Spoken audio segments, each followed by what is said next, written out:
wajal kalami rasidan wa mursida wa fikrati nawir wa qalbi arsida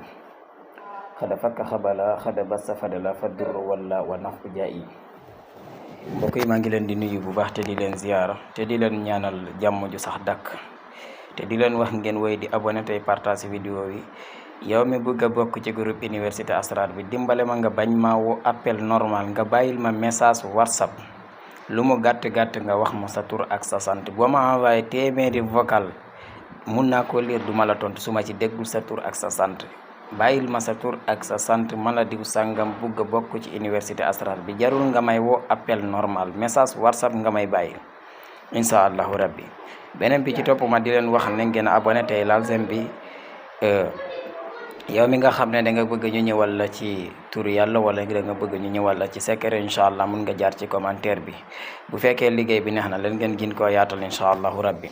yow mbokk mi ma doon laajte lu jëm ci wàllu jaaro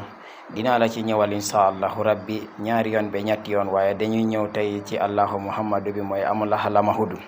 yow mi nga xam ne da nga bëgg a defaral sa bopp jaaro da ngay bind amulaha lamahudu mooy allahu muhammad 158 la da nga koy bind 158 nga def ko saafara bi mu bi ko def 58e nga ubbi ko dugal fa sa tur ak sa turu waajur ak sa soxla ci suuf waaw. boo paree nga def loolu saafara nga bindaat ko ci papier bu ndaw nga def ko jaaro léegi nga boole saafara bi ak jaaro bi suul ko juróom ñetti fan incha allahu rabbi mooy 8 jours. boo paree nga génnee ko mais diira bi nga ko suulee da ngay sikkar amulaha lamahudu chaque jour 158 ba juróom ñetti fan yi mat boo paree nga génnee ko sangoo saafara bi takk jaaro bi nga xool di yàlla di def ci sa côté wàllu wërsëg